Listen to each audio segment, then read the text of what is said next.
Nutrición Imperfecta con Marta Mármol.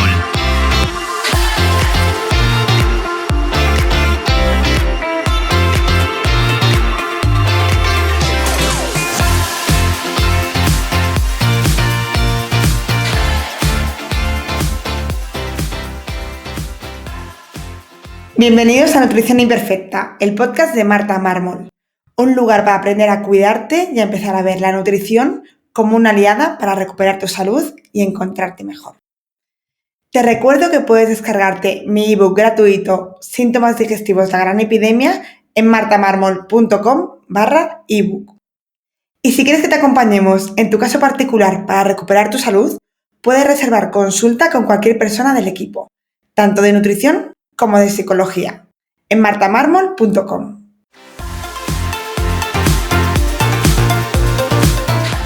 Y te recuerdo que si quieres suplementar tu salud con proteínas de calidad o suplementos, tienes mi código de descuento MartaMármol en mayúsculas en la web de Paleobull. Bienvenidos a Nutrición Imperfecta, yo soy Marta Mármol y el episodio de hoy vamos a hablar sobre virus reactivados. Y es que cuando hablamos y pensamos en un virus, normalmente pensamos en algo más puntual. Un virus típico de la tripa o una gripe, un catarro, ¿no? Te encuentras unos días mal, te sube la fiebre, te pasa lo que tenga que pasar, ¿no? O tos o gastroenteritis, descansas y al cabo de una semana más o menos, se pasa y ya está, se acabó. Ese virus viene, molesta un poco y se va. Pero en realidad es que no todos los virus funcionan de la misma manera. Hay algunos virus que una vez entran en el cuerpo no se eliminan del todo y nuestro sistema inmune los controla, los mantiene a raya, pero se quedan dentro. Es como un estado más latente, ¿no? Dormido. Y a estos virus les llamamos virus persistentes o, como digo, latentes. No están causando una infección aguda en ese mismo momento. No te hacen estar, como hemos dicho, ¿no? Con fiebre, en la cama. No te hacen encontrarte mal de forma aguda, pero sí que pueden reactivarse en determinados momentos. ¿Cuándo suele pasar esto? Sobre todo en épocas de mucho estrés, tras otras infecciones o, por ejemplo, con alguna vacuna. Esto pasa mucho con las vacunas del COVID. Cuando llevamos mucho tiempo con una inflamación, cuando a lo mejor nos encontramos con déficit de nutrientes, con poco descanso, en un momento cuando el cuerpo está más vulnerable. Y el problema no es solo el virus en sí, sino que esta reactivación puede alterar el funcionamiento del sistema inmune. En realidad lo que está haciendo es mantener al sistema inmune constantemente activado. Y a partir de ahí empezar a generar síntomas que muchas veces son muy difusos, muy poco específicos, difíciles de encajar y por tanto difíciles de diagnosticar y de darnos cuenta que a lo mejor detrás de la sintomatología que tiene un paciente, una persona, hay un virus reactivado. Y por eso quería hablar hoy de este tema, porque muchas veces muchas personas llevan un tiempo con cansancio, con neblina mental, con dolores, infecciones de repetición y no se sabe lo que les pasa, ¿no? Que en algunos casos puede haber detrás una infección viral persistente, un virus que esté reactivado y que no lo tengamos en cuenta. Así que el episodio de hoy es un poco para repasar este tema, para explicar cuáles son los síntomas, cómo se diagnostican, un poco un repaso de todo, sobre todo para que, si sintáis que es vuestro caso, sepáis que se pueden hacer cosas y qué cositas se pueden hacer. Como ya os he dicho, cuando hablamos de estos virus, nos referimos a virus que viven con nosotros, ¿no? Que están en nuestro organismo, o sea, que lo hemos pasado en algún momento de forma aguda, pero que luego se han quedado ahí de forma latentes y solo cuando el sistema inmune, no lo consiga mantener a rayas, es cuando va a reactivarse de forma intermitente y a veces de manera muy leve, otras veces de manera más intensa, pero normalmente muy silenciosa y con sintomatología muy, muy diversa que hace que no lo detectemos fácilmente. ¿Cuáles son estos virus más frecuentes? Cuando hablamos de estos, la mayoría pertenecen a una misma familia, que son los herpes virus. Pero es importante destacar que no, cuando hablamos de herpes, siempre pensamos en el herpes labial o incluso herpes genital o herpes zóster, que mucha gente le ha pasado, ¿no? Que puede salir en cualquier parte, pero normalmente cursa en el costado con lo que se llama culebrilla, que es muy doloroso. Pero en realidad esta familia de virus es muy amplia y muchos están muy extendidos por la población. Uno de los más conocidos, que seguro que os suena, es el virus Epstein-Barr, que es un virus que causa la mononucleosis, la llamada enfermedad del beso, que muchísimas personas lo han pasado en algún momento de su vida, a veces sin darse cuenta, y otras pues sí que lo recuerdan y te dicen, mira, lo pasé fatal, estuve no sé cuántos días en cama, etc. Este mismo virus, el Epstein-Barr, también quizás te suena por la relación que tiene con el desarrollo de la esclerosis múltiple. Y es que hace unos años se confirmó que la sospecha de que las personas que tienen esclerosis múltiple han pasado la infección por este virus, que no al revés, que es muy importante, ¿no? Que este matiz es importantísimo, no que las personas que han tenido este virus vayan a desarrollar esclerosis múltiple, porque ya se ha dicho que el Epstein-Barr lo ha pasado un gran porcentaje de la población. Otro virus muy frecuente es el citomegalovirus, que suele pasar también desapercibido, pero que también puede quedarse ahí latente en el organismo. Y por supuesto también están aquí el herpes simple, el tipo 1, que es el típico herpes labial, que yo siempre utilizo como ejemplo para explicarle a un paciente lo que es un virus latente, que es ese virus que coges en algún momento y que de vez en cuando tu sistema inmune no está bien, cuando tal, aparece, ¿no? Que es yo que sufro de herpes labiales, pues pasa, ¿no? Que me pego una llorera o descanso mal o estoy medio mala y me sale.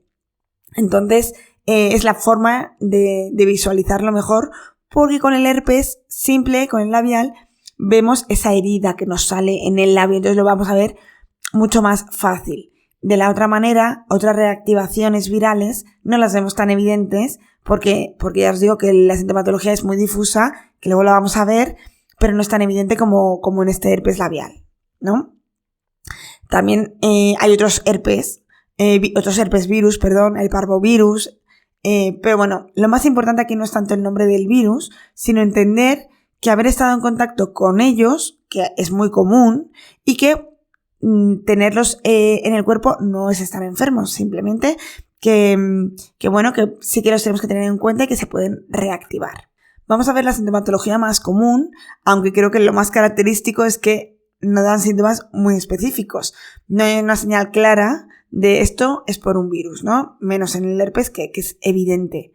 Lo que aparece son síntomas como muy generales, pero que, si se mantienen en el tiempo y con algunas pruebas que luego podemos hacer, que luego os voy a comentar que podemos hacer, sí que ya pues hacemos un buen diagnóstico. Lo más frecuente, el síntoma más habitual, es el cansancio. Es un cansancio que no solo es estar un poco fatigado, sino es una sensación de falta de energía constante, de levantarte cansado y de que, que ese cansancio no se termina de recuperar, ¿no? O sea, ese descanso no termina de recuperarte del todo. Muchas personas también tienen esa neblina mental, que es esa niebla en la mente que no te deja pensar con claridad, una dificultad para concentrarse, más que para concentrarse, que esto ahora mismo con esta cantidad de estímulos que tenemos a día de hoy, muchas veces nos lleva a confusión de, no, yo ya no me concentro. No. Es más, esa dificultad de pensar con claridad, de recordar cosas, de que te salgan palabras, de mantener la atención, mantener una conversación y poder seguirla. Eso es lo que es una neblina mental, ¿vale? Que no nos confundamos con no soy capaz de leer 10 páginas, porque eso, por desgracia, es algo que es muy habitual ahora, pero es por esto que os digo, por la cantidad de estímulos y no tanto por esa neblina mental.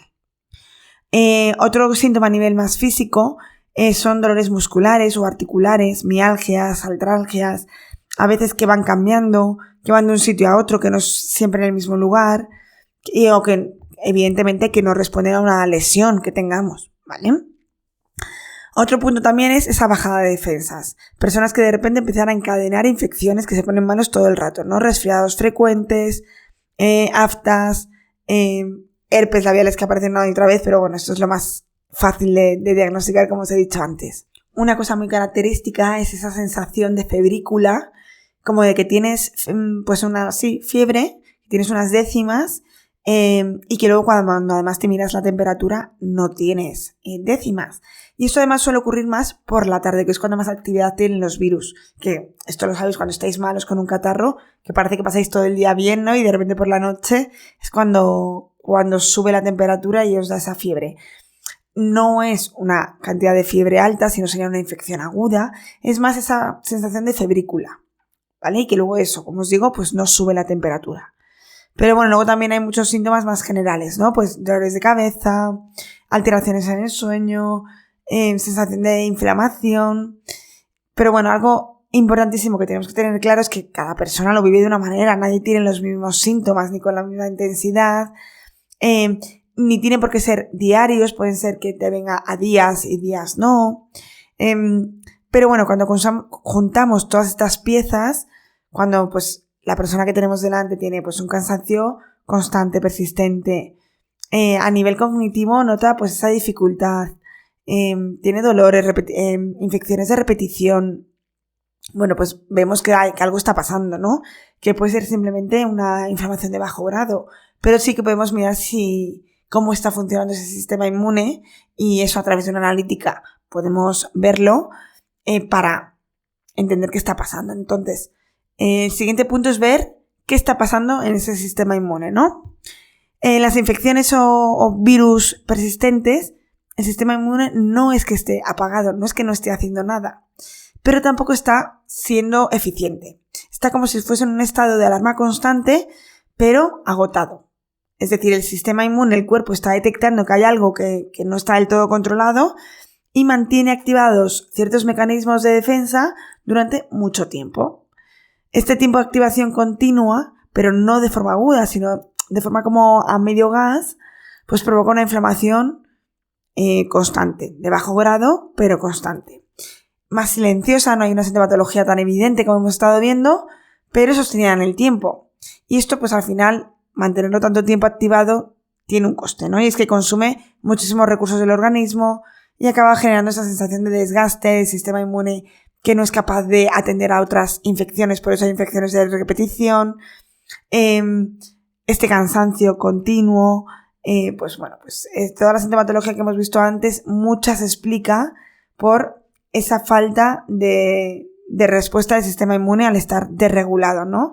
Pues no reacciona bien frente a otros estímulos cuando tenemos otras nuevas infecciones, dolores de cabeza, inflamación en las articulaciones, bueno, pues todo esto. Pero esto no se queda ahí. Cuando el sistema inmune ya vive en este desequilibrio durante mucho tiempo, empieza a afectar a otros niveles al organismo. Y uno de los más importantes es este nivel energético. Y aquí es donde entran en juego las mitocondrias.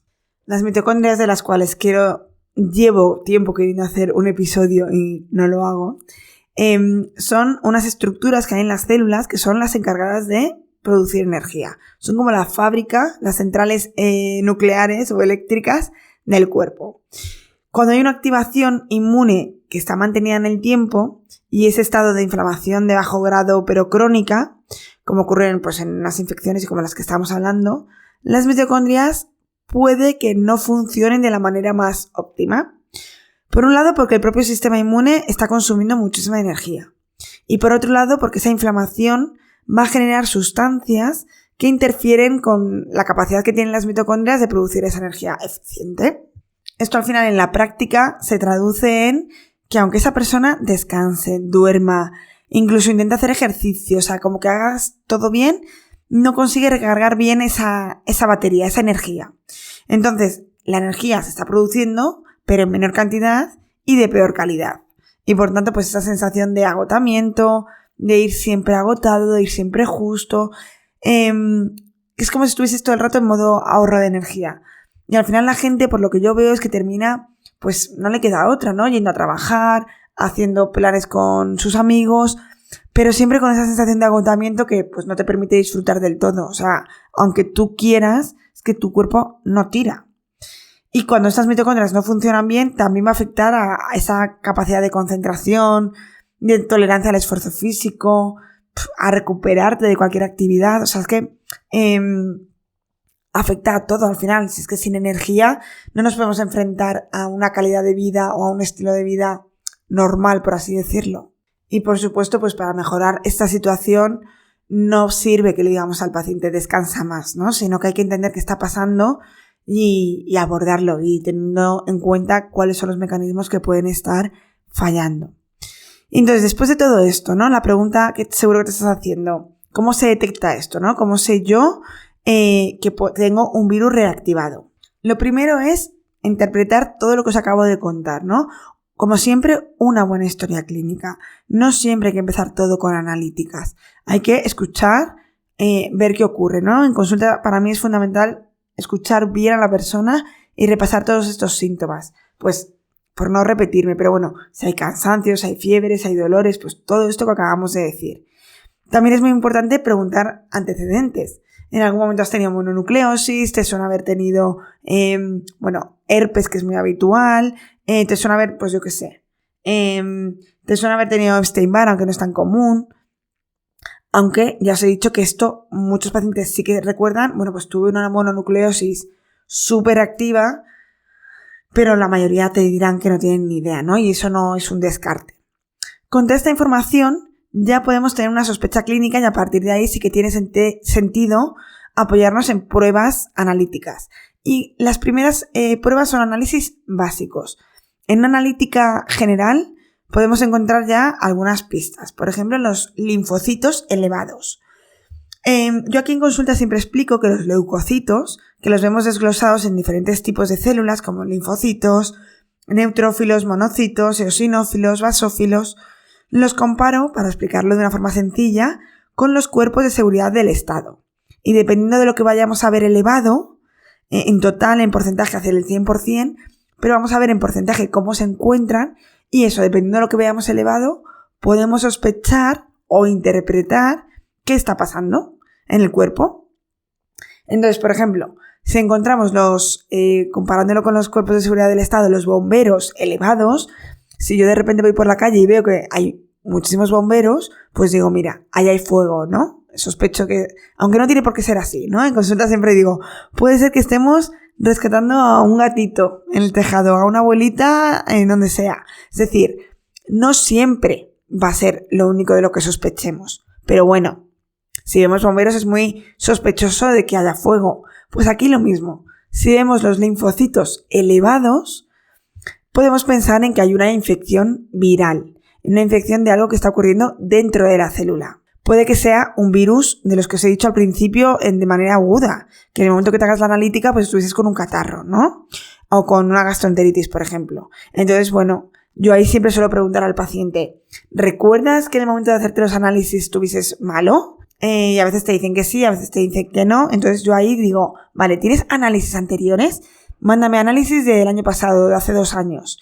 Y vemos si es algo que se ha mantenido en el tiempo y se repite.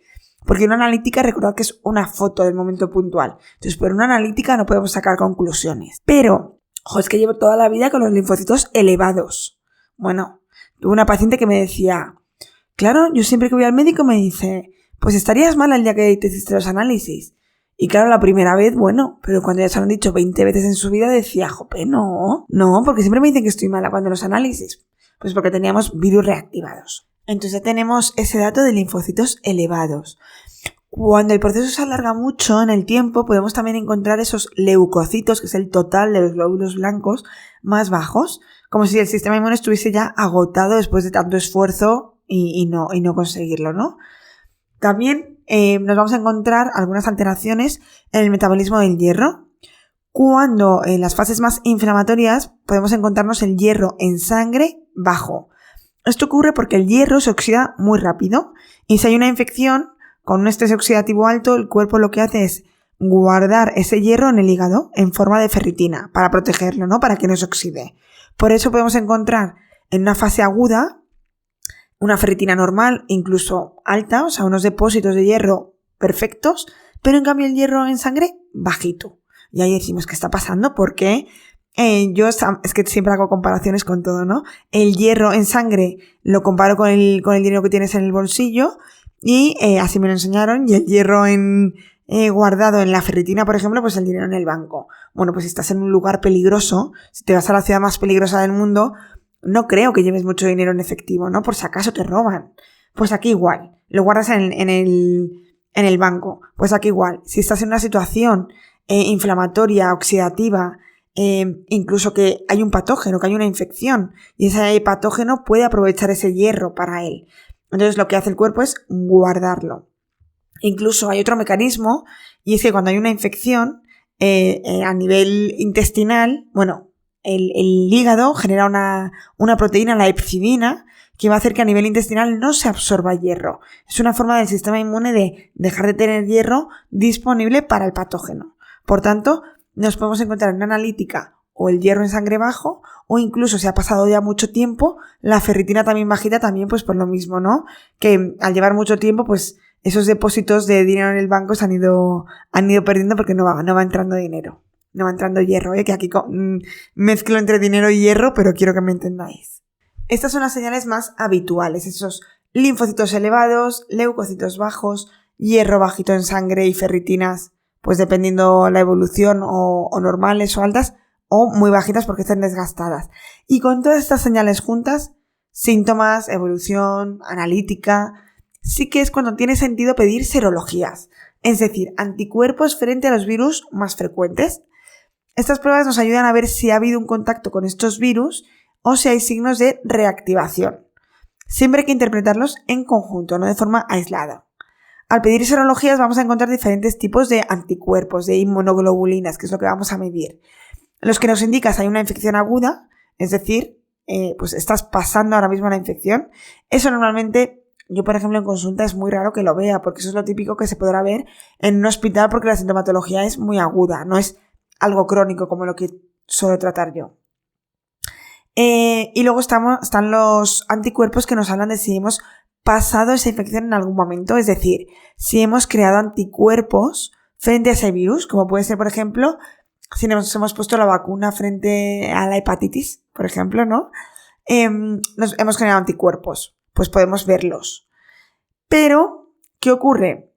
Que eso es muy importante porque esto es lo que muchas veces nos dicen los médicos, ¿no? Nos hacemos una serología y dicen, pues mira, sí que has pasado este virus y tienes anticuerpos. Ya. Pero si esos anticuerpos están en unos valores muy, muy elevados, ahí es cuando contamos con que están reactivados.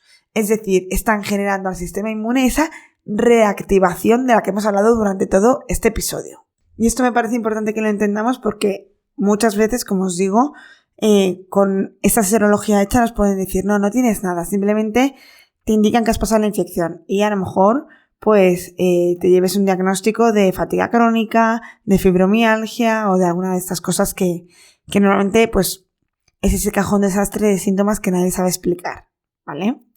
Y ya otra prueba que podemos hacer, pero después de todo esto y en algunos casos más complejos se puede pedir, es un tipaje linfocitario, que para explicaroslo de una manera más sencilla es desgranar los diferentes tipos de linfocitos para ver cómo están distribuidos y funcionando esos diferentes tipos de linfocitos y de células para ver cómo están esas defensas, ¿no?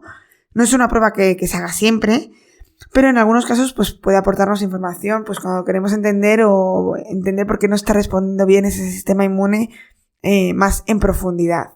Y ya llegados a este punto, pues la pregunta es siempre, ¿no? ¿Qué podemos hacer? ¿Cómo se trata esto, no? Lo primero que quiero dejar claro es que el abordaje de este tipo de virus reactivados no consiste en matar el virus. De hecho, muchas veces es que ni siquiera es el objetivo principal.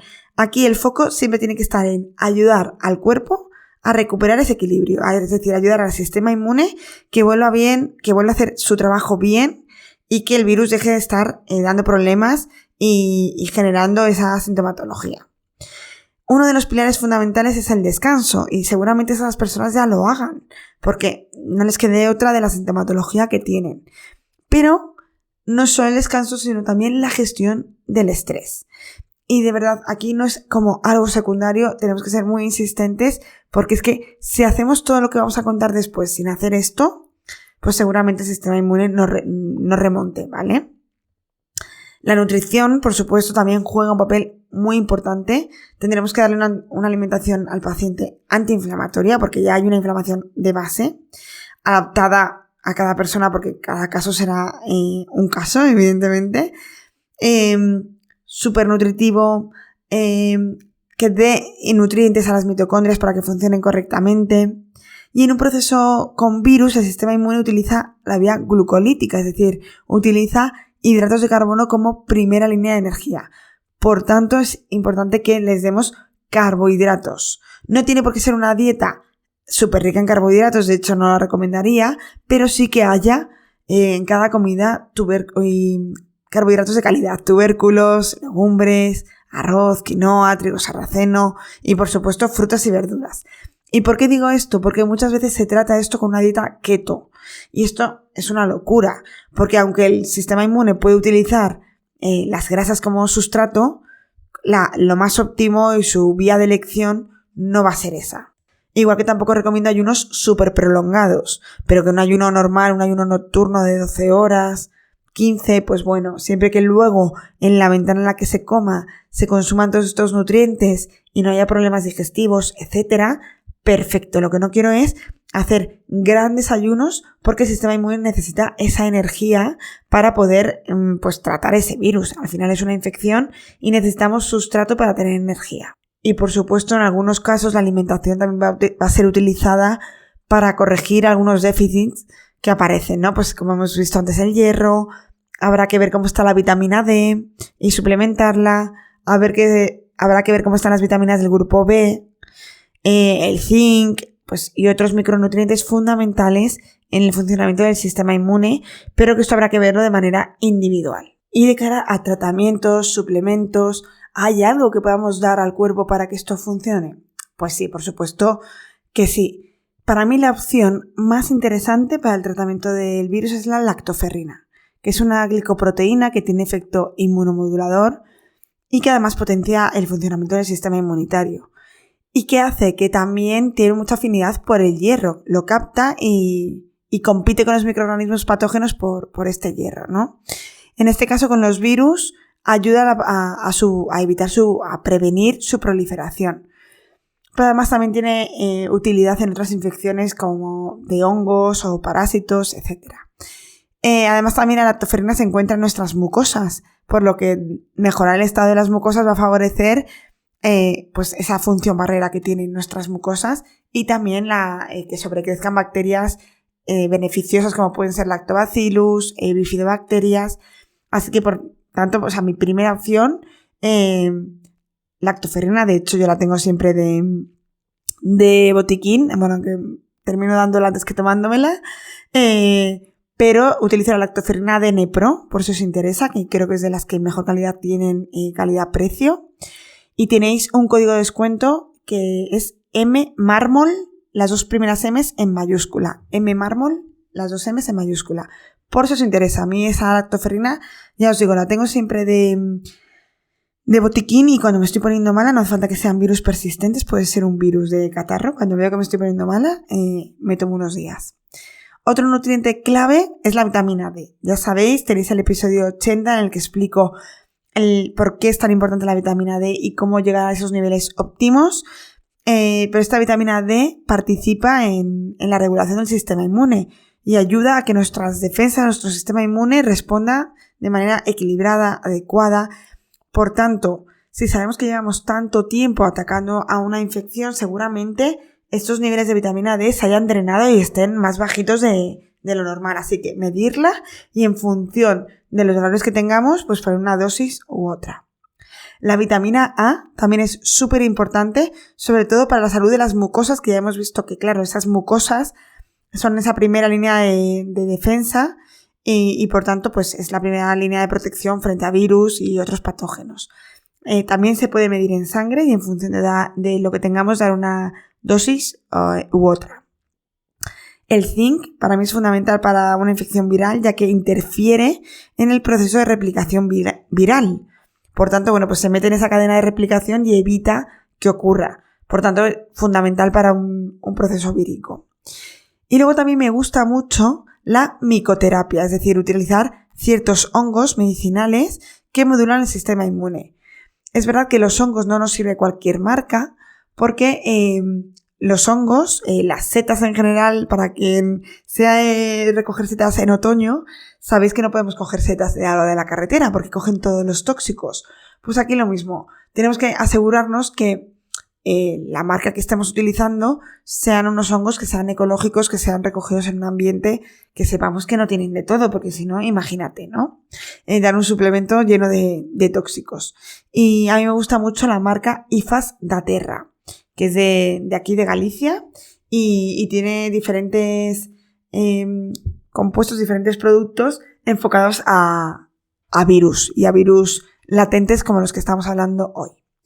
Y también tenemos la opción de la microinmunoterapia, que son diferentes sustancias que va dando los nutrientes necesarios para el sistema inmune en cantidades va progresivamente, y es una opción muy buena también para tratar estos virus latentes. Así que yo creo que con esto hemos repasado todo lo que se puede hacer para estos virus, pero sobre todo, y lo más importante, que yo no quiero que os vayáis de aquí con un tratamiento, porque eso se lo tiene que mirar un profesional que sepa de una manera personalizada y de verdad que es la manera más efectiva. Es más para que entendáis que esto existe, que puede ser o no la respuesta a esas sintomatologías es la que tenéis, y que, bueno, que hay más cosas que a veces no se tienen en cuenta y que pueden ser pues esa respuesta y esa tecla que quizás aún no has tocado. Así que nada, para terminar, dejar claro que estos virus latentes son mucho más frecuentes de lo que pensamos y que de verdad que pueden afectar muchísimo a esa energía, a ese sistema inmune y a la calidad de vida de muchas personas. Así que espero que os haya servido, que hayáis aprendido algo nuevo y que si creéis que esto le puede servir a alguien, no dudéis en compartírselo para ayudar a esa persona y también me ayudéis a mí a llegar cada día a más personas. Nos escuchamos en el siguiente episodio aquí, en Nutrición Imperfecta.